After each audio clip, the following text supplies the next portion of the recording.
Hello and welcome back dear students. हम लोग study कर रहे हैं general employability skill class 9th, जो कि आपका 10 मार्क्स का वेटेज रखता है आपके एग्ज़ाम में।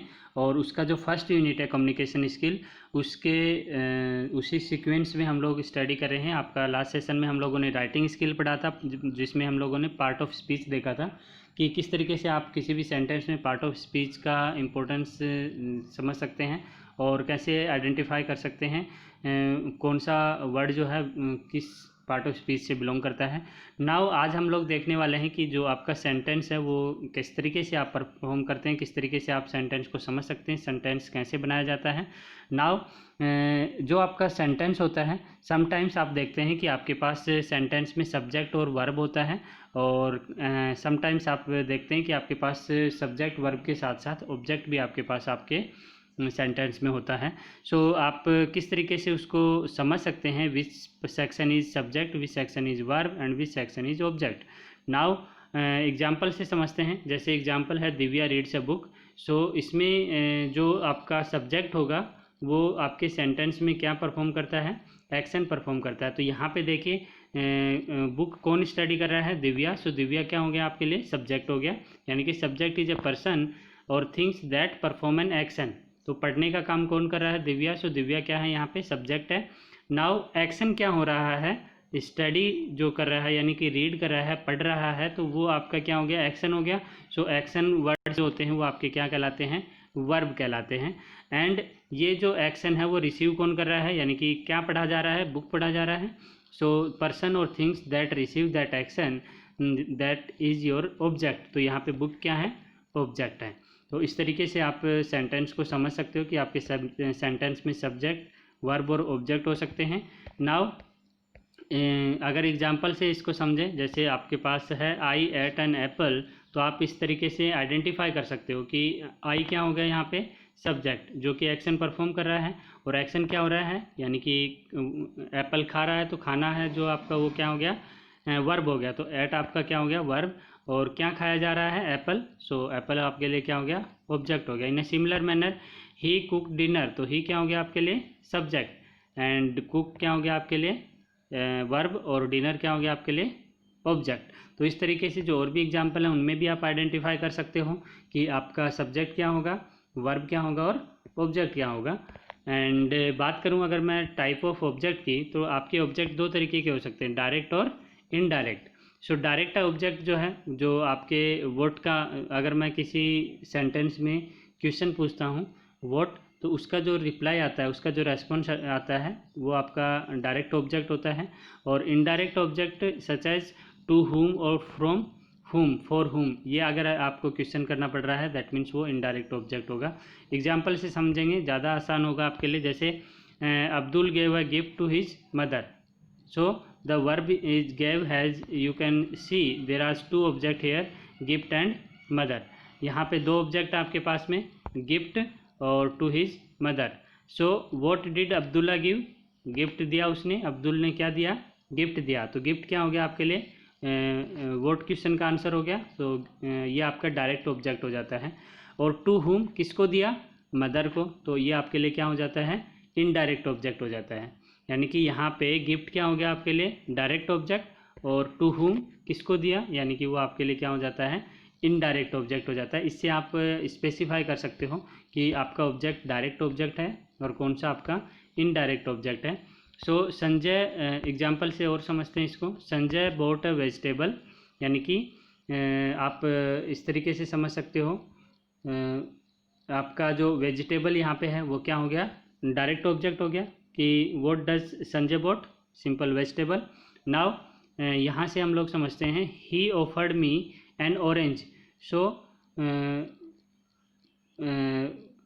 What he offered, so orange offered. So direct object क्या हो गया, what he offered orange. So orange क्या हो गया, direct object. And to whom orange is offered, तो टू मी, यानी कि ही ऑफर्ड मी। सो मी आपके लिए क्या हो गया, आपके पास इनडायरेक्ट ऑब्जेक्ट हो गया। सो अगर टू हुम का आंसर आपको मिलता है वो आपका इनडायरेक्ट ऑब्जेक्ट होता है। अगर आप किसी सेंटेंस में व्हाट से क्वेश्चन करते हैं, देन उसका जो आंसर होता है वो आपका डायरेक्ट ऑब्जेक्ट होता है। तो इसमें कंफ्यूज नहीं होना है कि आपको डायरेक्ट ऑब्जेक्ट कौन सा और इनडायरेक्ट ऑब्जेक्ट कौन सा है। बात करते हैं टाइप ऑफ सेंटेंस की। सिंपल वे में हम लोग सेंटेंस को दो तरीके से समझ सकते हैं, एक्टिव और पैसिव सेंटेंस। एक्टिव सेंटेंस और पैसिव सेंटेंस में एक सिंपल सा डिफरेंस होता है कि अगर आपका जो सेंटेंस है वो सिंपल इस तरीके से, देखिए इसको समझते हैं, संजय ब्रोक द ग्लास। तो यहाँ पे डूइंग जो है पर्सन है वो जो एक्शन परफॉर्म कर रहा है वो सब्जेक्ट परफॉर्म कर रहा है कि Sanjay broke the glass. Okay, and अगर आपका जो ऑब्जेक्ट है उसके द्वारा वर्क किया जाता है, यानी कि द ग्लास, अब ये आपका सब्जेक्ट हो गया, the glass was broken by Sanjay. Okay, so ये आपका क्या हो जाता है, आपका पैसिव सेंटेंस हो जाता है। इसको और अच्छे से समझ लेते हैं। यहाँ पे देखिए आप, एक्टिव और पैसिव सेंटेंस है, इसको आप इस तरीके से कह सकते हो कि एक्टिव सेंटेंस जो होगा उसमें क्या होगा, who does the action, Sanjay does this action and the glass was broken. Okay, so ये जो आपका सब्जेक्ट है वो एक्शन रिसीव कर रहा है, एक्शन कर नहीं रहा है, एक्शन रिसीव कर रहा है, the glass was broken by Sanjay. तो जब आपका सब्जेक्ट एक्शन रिसीव करता है तो वो आपका पैसिव वॉइस होता है, और खुद करता है एक्शन सब्जेक्ट, देन वो आपका एक्टिव वॉइस होता है, यानी कि एक्टिव सेंटेंस होता है। तो कंफ्यूज नहीं होना है कि एक्टिव सेंटेंस कौन सा होता है, जब सब्जेक्ट एक्शन परफॉर्म करता है, बट अगर सब्जेक्ट आपका एक्शन रिसीव करता है देन वो आपका पैसिव सेंटेंस होता है। तो इसको एक्टिव और पैसिव वॉइस में भी आप लोगों ने अपनी इंग्लिश के क्लासेस में स्टडी किया होगा, वहाँ से आप इसको रिकॉल कर लीजिए। ये कॉन्सेप्ट्स आपको जब भी आप अपने आप को तैयार करते हैं जॉब रोल के लिए, इंटरव्यूज़ के लिए, तो आपके पास ये सिंपल जो मैं बता रहा हूँ ये आपकी स्किल्स में होना चाहिए। ओके, सो यहाँ पे देखिए टाइप ऑफ सेंटेंस, हम उस सेंटेंस को किस तरीके से समझ सकते हैं, एक ही सेंटेंस को अलग अलग फॉर्म में। हु ब्रोक द बोटल, तो आपका क्वेश्चन हो सकता है। संजय ब्रोक द बोटल, ये आपका सिंपल सेंटेंस हो गया। नो आई डिडंट, यानी कि ये आपका क्या हो गया, आप नेगेट कर रहे हो, नेगेशन कर रहे हो उसका क्वेश्चन का। Okay, so this pick up this pieces. तो ये अलग अलग तरीके के सेंटेंस, हम एक ही सेंटेंस को डिफरेंट वे में हम लोग रीड कर सकते हैं। तो इनको हम आइडेंटिफाई कैसे करें। सो जब आप कोई क्वेश्चन पूछते हैं तो वह आपका इस तरीके से हो जाता है sentence, who broke the bottle. Simple statement अगर आप लिखते हैं तो संजय ब्रोक द बोटल। आप किसी का रिएक्ट करते हैं, आप उसका क्वेश्चन का, संजय अगर रिएक्ट करता है तो वो कैसे करेगा, नो आई डिडंट। एंड अगर कोई ऑर्डर, किसी ऑर्डर में आप अगर किसी को एडवाइस या ऑर्डर कर रहे हैं तो आप देन आप उसको किस तरीके से उसी सेंटेंस को मोल्ड करेंगे, पिक अप द पीसेस। तो इस तरीके से आप इनको समझ सकते हैं। सो जो हम लोगों ने स्टडी किया है, अब नाउ उसको सेंटेंस में भी आप इस तरीके से समझ सकते हो कि आपके सेंटेंस क्या होते हैं। डिक्लेरेटिव सेंटेंस हो सकता है, इंटरोगेटिव या क्वेश्चन रिलेटेड सेंटेंस हो सकता है, इमोशंस या एक्सक्लेमेटरी सेंटेंस आपका हो सकता है, या फिर इम्पेरेटिव या फिर ऑर्डर आपका सेंटेंस हो सकता है। सो जो हम लोगों ने देखा कि Sanjay broke the glass simple एक स्टेटमेंट था, तो वो आपका क्या कहलाता है, स्टेटमेंट या फिर डिक्लेरेटिव सेंटेंस, और वो हमेशा फुल स्टॉप से आपका फिनिश होता है। I go to school, I like eating vegetables, ये क्या हो गया, हमारा सिंपल सेंटेंस हो गया, डिक्लेरेटिव सेंटेंस हो गया। अगर किसी क्वेश्चन में आप किसी भी सेंटेंस में आप क्वेश्चन पूछते हैं, इंटेरोगेट करते हैं, तो वो आपका इंटेरोगेटिव सेंटेंस कहलाता है, और वो हमेशा एंड किससे होता है, क्वेश्चन मार्क से एंड होता है।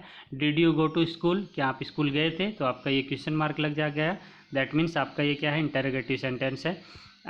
अगर आपको स्ट्रॉन्ग फीलिंग शो करना है तो आप एक्सक्लेमेशन साइन का यूज करते हैं एंड में।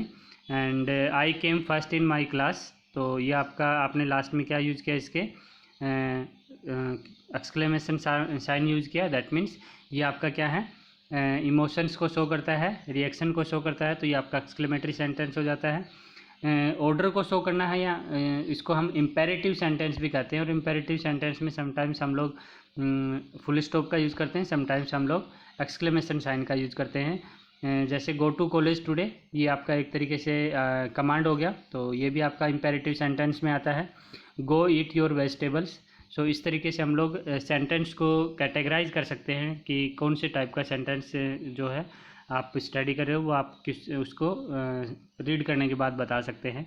एंड आप इसका यूज़ करते हैं जब भी आप कोई पैराग्राफ या पैराग्राफ राइटिंग करते हैं और कम्युनिकेशन करते हैं, तो आप इन चीज़ों का ध्यान रखते हैं। नाउ अगर पैराग्राफ की मैं बात करूँ तो पैराग्राफ क्या होता है, सेंटेंस, जैसा कि हम लोगों ने देखा कि सेंटेंस क्या हो गया, एक मीनिंगफुल ग्रुप ऑफ वर्ड हो गया, जिसमें सब्जेक्ट वर्ब और ऑब्जेक्ट्स आपका होता है, समटाइम्स ऑब्जेक्ट नहीं होता है। सो अगर जो मीनिंगफुल आपका सेंटेंस है, ऐसे ही ग्रुपिंग ऑफ सेंटेंस आपका क्या कहलाता है, पैराग्राफ कहलाता है। यानी कि a group of sentence form a paragraph while writing a paragraph make sure the sentence have a common idea. यानी कि जो आपका पैराग्राफ होता है वो किसी पर्टिकुलर टॉपिक पे होता है, यानी कि वो रिलेट करता है कि किसी, जैसे मैं कहूँ कि आपको अपने स्कूल के बारे में एक पैराग्राफ लिखना है, तो आप इस तरीके से उसको मेंशन कर सकते हो कि आपके स्कूल का नाम क्या है, वहाँ पे स्टूडेंट्स कितने स्टडी करते हैं, और वो उसका जो लोकेशन है वो क्या है, वहाँ पे कितने प्लेग्राउंड्स हैं, एंड सो ऑन। तो ये आपका सिंपल क्या हो गया, एक पैराग्राफ हो गया। यानी कि पैराग्राफ क्या होता है, सिंपली ग्रुप ऑफ सेंटेंस होता है जो एक कॉमन थीम पे होता है, एक कॉमन आइडिया पे आप उसको नोट करते हैं। सो पैराग्राफ को आप इस तरीके से समझ सकते हैं। होप कि आपको सेशन समझ आया होगा, और अगर आपको कोई डाउट है तो कमेंट सेक्शन में लिख के मेरे से पूछ सकते हैं। So keep studying, keep watching, ज़्यादा से ज़्यादा स्टूडेंट्स के साथ वीडियो को शेयर कीजिए सच दैट मैक्सिमम स्टूडेंट्स को इसका बेनिफिट मिल सके। Thank you.